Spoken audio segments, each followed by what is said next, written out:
I'm interested in your services. Uh-huh. And what do you want?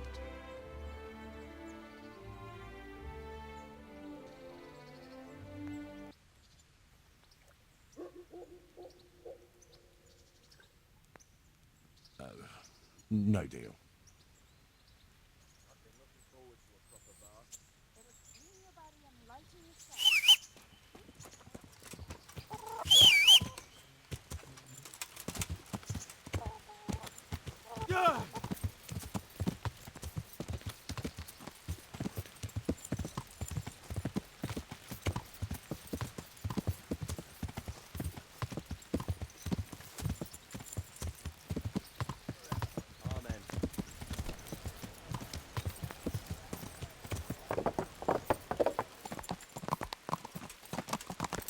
Welcome, Henry! Damn! Jesus, be a bit more careful.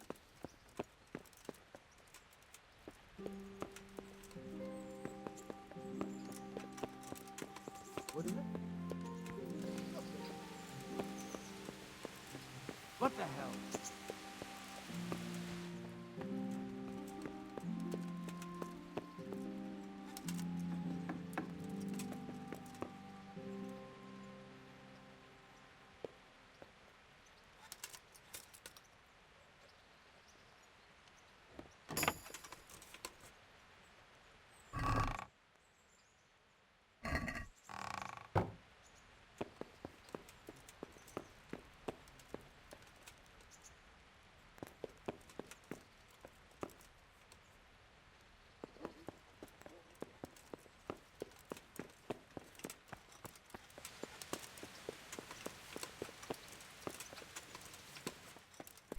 What is it?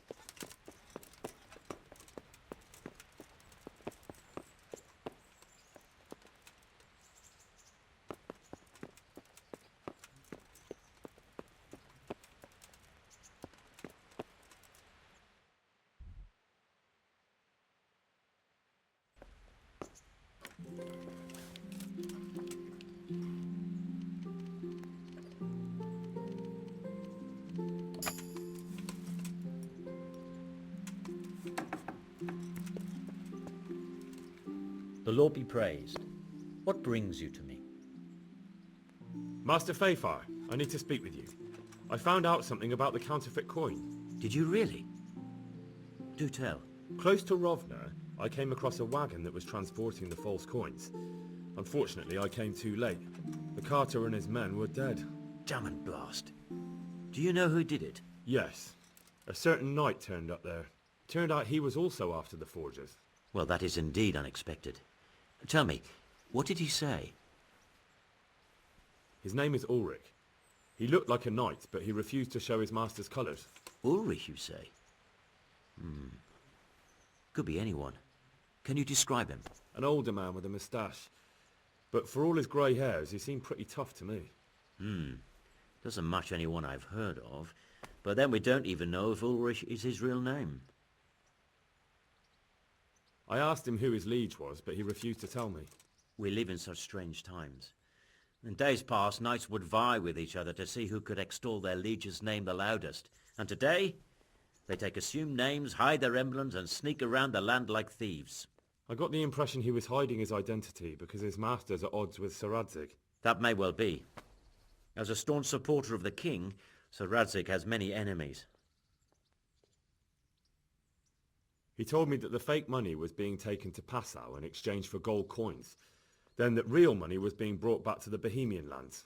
That would explain why those fakes bear the Passau countermark. His master's allied with the Passau alderman, and they told him to sort it all out. I wonder who could be behind it all. He gave me these documents to show you. He seemed to think they prove he was telling the truth. They're the records of the interrogations in Passau, and some other things he said you'd understand better than him. Let me see. We, the aldermen of the city of Passau, interrogation held this day, put to pen by the questor. The place of origin is a monastery in the land of Bohemia. Which certainly confirms my suspicion that something underhand is going on in Sasso. Coin assay report. Copper core coated with amalgam. Ah, but this is interesting. Here's an outline description of how the forgeries are made. I'll have to study it more closely. We command Herr Ulrich to investigate and let no man stand in his way. This looks like the original safe conduct.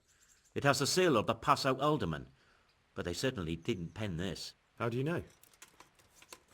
I recognize the hand. It's a Clement of Kaplitz, the high scribe of the Rosenbergs. The Rosenbergs? Who's that? A rich and powerful family in South Bohemia. Burgrave Henry III is a great rival of our King Wenceslas. So what does all this mean? Well, it certainly explains why your knight is so mysterious. Anyway, we should be careful. And we shall begin our investigation. The documents show they use silver amalgam for coating copper fakes. That's a lead we can follow. What? Silver amalgam. It's produced from quicksilver and silver. Well, that doesn't sound like something just anyone can get hold of. You're quite right. You will go to Sasso at once. Look around the forges in the city. Someone must be working copper for them. I, meanwhile, will take counsel with Sir Radzik and then follow after you. Where shall we meet? At the inn on Sasso Market Square.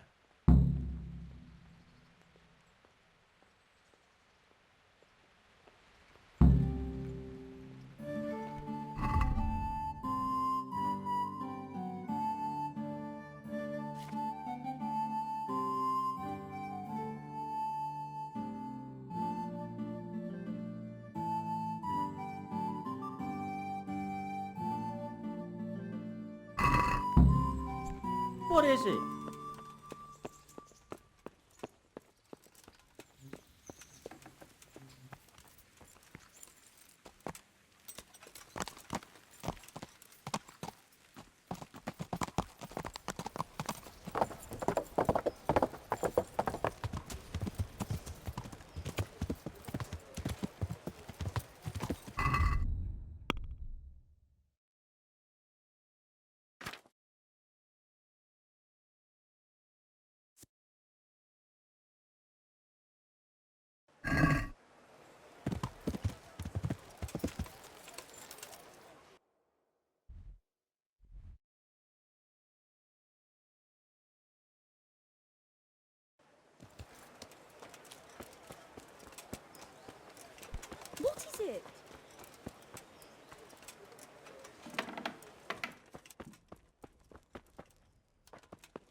Gee, someone there? Lord!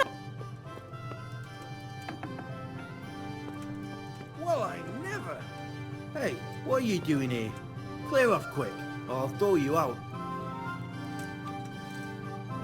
What was that? Are you deaf?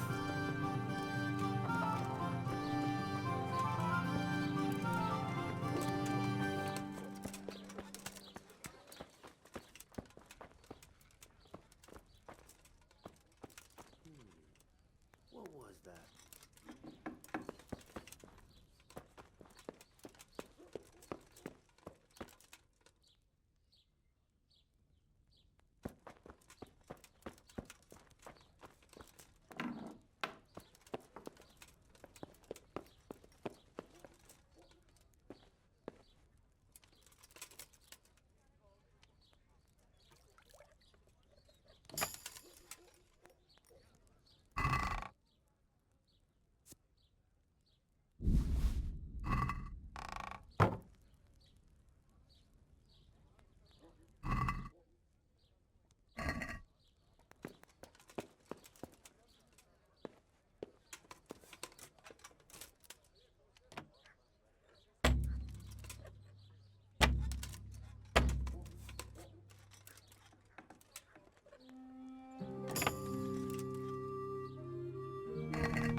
Hey, watch it! Folks these days. Jesus, look where you're going! Well, what do you want? Do you make anything out of copper, Master? I do a bit of Damascene decor sometimes. Why do you ask? I'm looking for someone who could do me some copper sheets. Well, that's pretty rough and ready work. I wouldn't waste my time with it. But go and ask Zach from the craftsman's yard by the monastery. He's bought up all the copper to be had around here anyway. What can you tell me about the blacksmiths here in Sasau? Depends which ones you mean. In the town there's Mikesh. He's a decent man and an honest craftsman. And in the yard by the monastery there's Zach. But there's not many good words I can say about him. What about the monastery blacksmith, Zach? Well, him and me don't exactly see eye to eye. He wanted to buy my business, but I turned him down. Ever since then, he hasn't had a good word to say about me. Tell me something about Mikesh. Like I said, he's an honest craftsman, which isn't something you can say about every blacksmith in town. That'll be all. Thank you.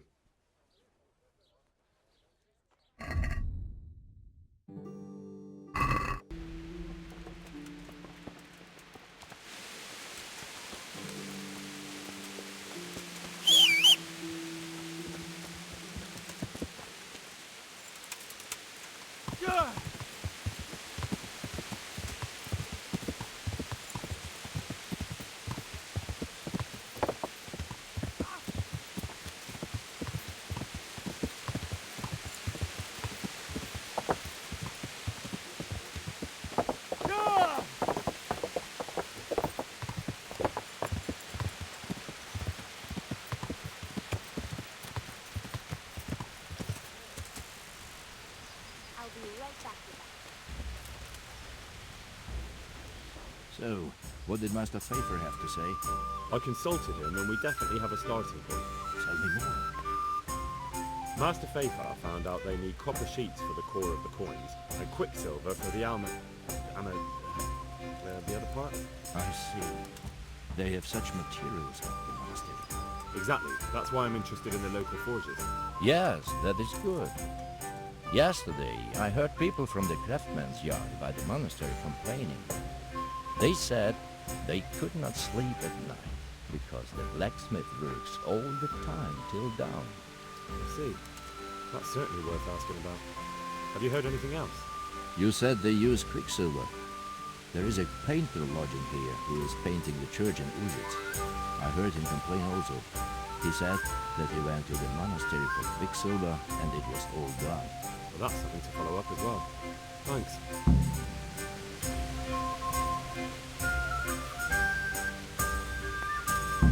I'm honoured that a knight such as you takes an interest in me. I hear you've had some problems with the supply of quicksilver. Problems? I should say so. For the third time this month they've told me they've none. There's no quicksilver to be had, they said. Who exactly are you talking about? Who's holding back the goods on you? The monastery overseer, or his assistant, more like. So what did the overseer have to say to you? Nothing. Apparently he doesn't deal in such trifles. Leaves it all to his assistant, the pompous git.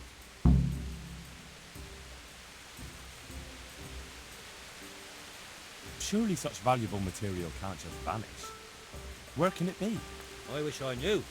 Every time I ask for the red paint, there's a different reason why they haven't got the quicksilver to mix it. Once they said the goods never arrived, and another time that the wagon carrying it was ambushed. Then it went astray somewhere. And you think they're lying? Jesus, what do I know?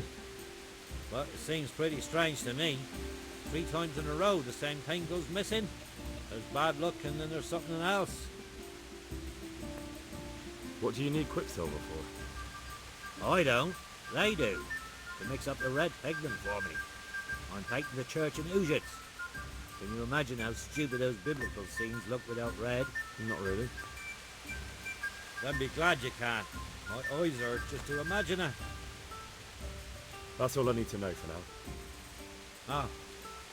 But when you care to buy something before you go, or play a game, I really need some money. I've been waiting here a while and my stay's getting expensive. Why not? Show me what you have to offer.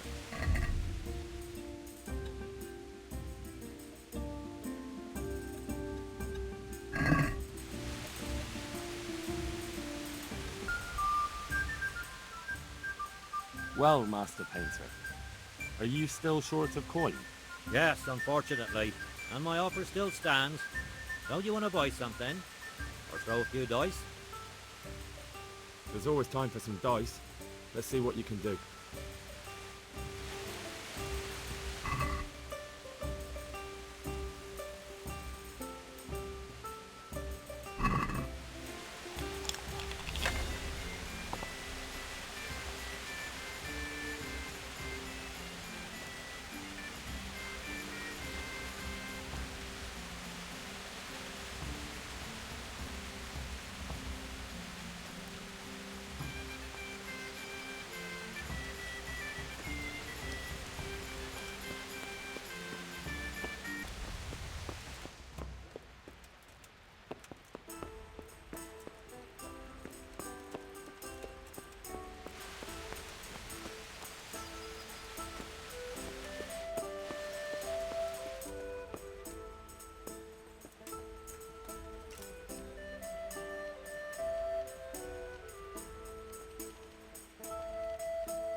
Our Lord Almighty!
What the hell?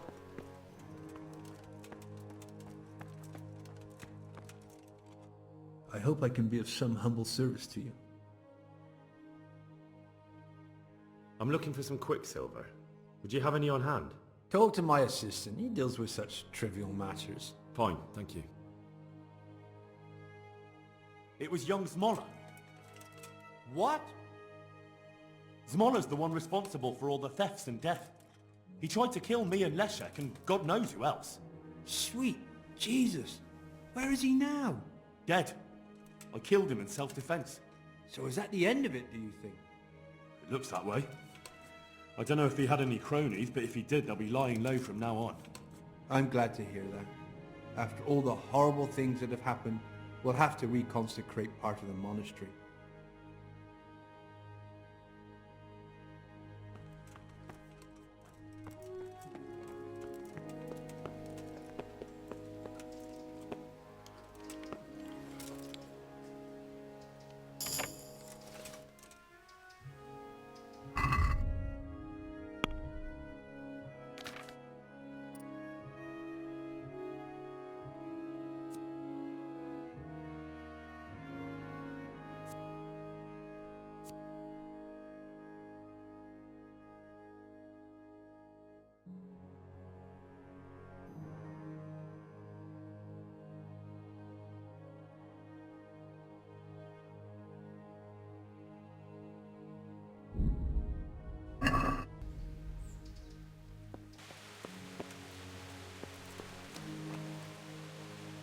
G'day. Do you have any quicksilver in stock? Who's asking? Nobody, I'm just asking. Then I don't have any. That sounds almost as if you don't want to sell it to me. It's not that I don't want to. It's that I can't. Bollocks. Tell me this instant what you've done with the goods. Nothing! And I'd advise you to calm down. We're on hallowed ground. You're a fine one to speak of hallowed ground. A lying thief in monastic robes. What next? A whore dressed as a nun? This is blasphemy! I'll give you blasphemy. I'm sure you know what our Lord did to the money changers in the temple. What do you mean? You're not going to hurt me, are you? Tell me what's going on here and I won't have a reason to. Jesus. But I didn't know anything about any counterfeiting. For your sake, I hope that's true. Now tell me what's been going on. I swear, I wouldn't normally do anything like that. Get to the point.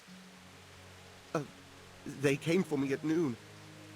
Directly to the office. The overseer was somewhere on his rounds. Some night, it was. Without a crest. Armed. He called himself Sir Jezek, and he had a lackey with him called Rapota. A scruffy fellow with a yellow cape. Always whistling he was. They told me they wanted all the quicksilver we order for the monastery. Of course, I told him that wouldn't be possible. And then what? Did they threaten you? Not at first. They tried to bribe me, and when I refused, they started threatening. How did you hand it over to them? I take it up the hill behind the monastery here. There's a big tree there with a small chapel underneath. Sometimes Rapota is there waiting for me. If not, I leave it there. What did they threaten you with? They said they know people in the monastery. That they'd have me thrown out and beaten for stealing. And you had been stealing? I mean, before then. You know how it is. I work my fingers to the bone and they pay me a pittance. So they knew about you? Yes, they knew my name, everything.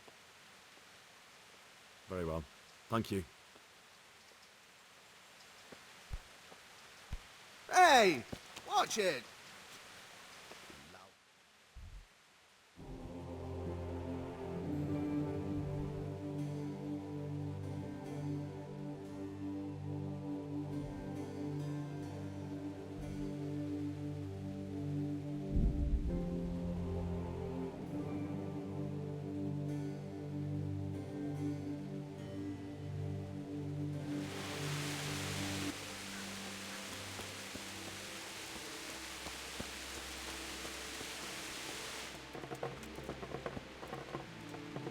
Greetings. What business have you? You look different, Master. So as to fit in. I don't want it known that I'm in town. Why?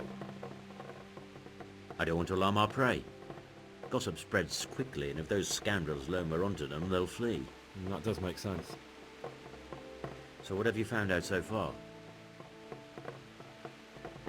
I found out where they get their quicksilver from. You were right, it was the monastery. It was the only logical explanation. It changed hands on the hill behind the monastery. Have you been there to have a look around? Not yet. Maybe it would be worth the time. I'll go and see. And have you found out who's behind it? Someone called Rapiter. Not much, but it's a start. At least it's not a common name. Listen, Henry, I had another thought on the way here. Those counterfeiters have to have a punch die to make the fake coins. Yes, of course. That's sophisticated work. And there's a man I know who works at the monastery yard. Master engraver Jerome of Silesia. You don't suppose that he's... No, not that, God forbid. I know him well. He'd never do anything like that.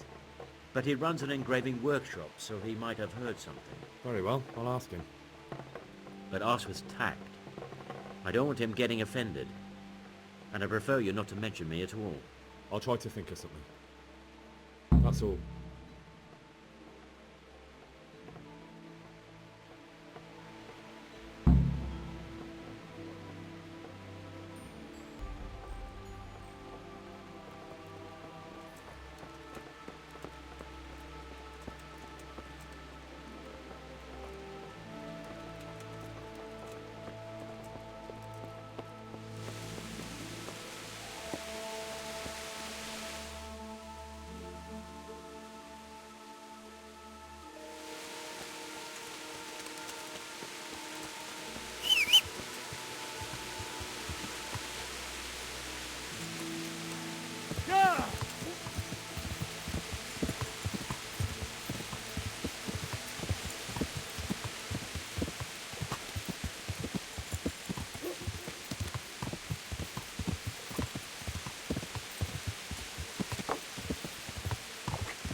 Well, what do you want? How goes the work, Master? Getting there, getting there. You need something, my boy? What are you doing here, anyway? You're in an engraver's shop, my boy. We're engraving, of course. Yeah, but engraving what? And what's it used for? Oh, we engrave wood and stone as well as metal. Here in the monastery, it's mostly about decoration. You've got quite a large workshop, Master. You don't do all the work alone, surely? I'm usually here with my apprentice, Florian. Of course, by simple observation, you'll note that this is not currently the case, and I'm here alone, which means that either I'm a liar or something out of the ordinary has occurred. I see. I think. So what's happened to Florian? He shares the fate of the pharaohs, for today the fifth scourge of Egypt did smite him, the plague, or so his message advised me. Jesus Christ, the plague? Do remain calm. I'm quite certain the plague from which Florian is suffering wasn't a judgment from on high, or if it was a judgment on excessive drinking. I'm told such an ailment can be of truly biblical proportions.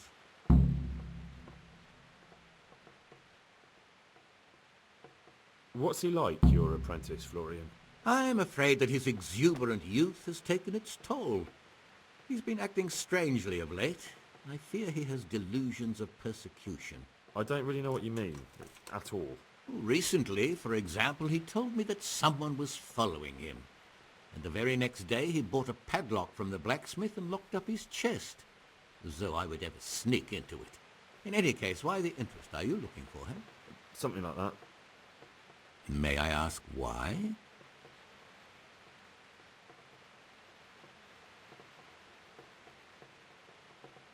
He owes me money. Naturally. Dice or boozing, was it? Pray do tell. Both. Sodom and Gomorrah are too good for the boy. Here you go. I'll dock his wages. Thank you, Master. You're most kind. But I'd rather get it from him myself. If you think he'll have anything to give, please yourself. About your question, you'll find him at home. No doubt feverishly dying. He sleeps in the baker's cellar. Ah, thank you. Does Florian have any enemies?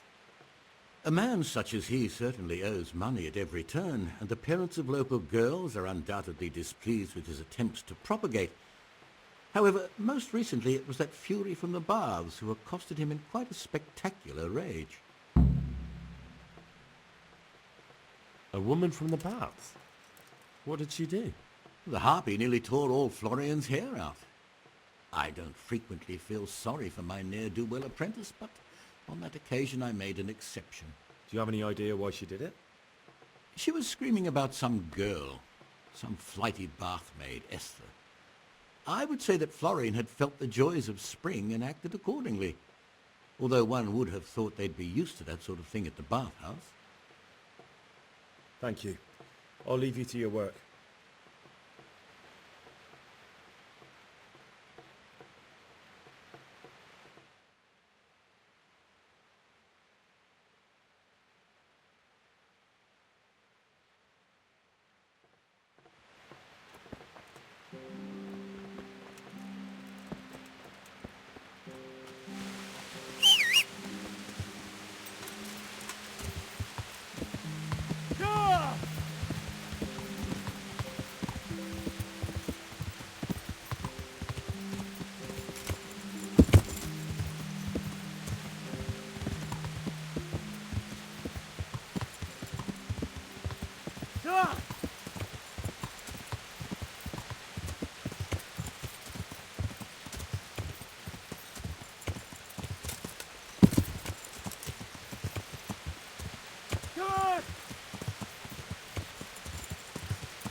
I hear you're at odds with apprentice Florian. At odds? I'll give you at odds. It's that sod's fault they took my Esther. Poor girl. I shudder to think what's become of her. What exactly happened? This man came in wanting a bath, and Esther with it. She doesn't normally offer that kind of service, but I didn't see the harm, so I sent her in to him. And suddenly I hear screams. So I run out, and I see the bastard pulling her out of the tent and shoving her into a boat. I'm sorry they took her, but what exactly has it got to do with Florian? They shouted at me to tell Florian that when he rises up, he'll get the girl back. I assume that Florian knows this, Esther. You know village girls. They don't get much of a choice.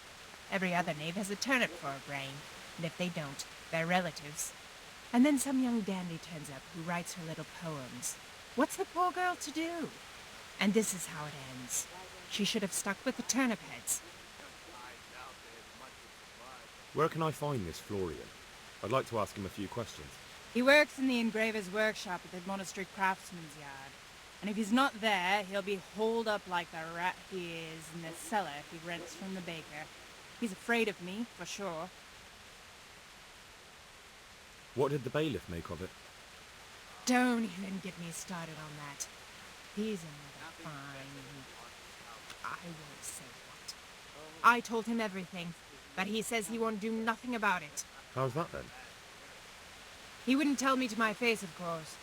But people here don't think much of us. There's some as reckon my Esther deserves what she got. Poor girl. It sounds like you were close to Esther. I loved her like my very own. She came to me as an orphan, like a wolf child she was. I raised her and taught her and gave her a job, and now she's gone. Who knows if she's even alive?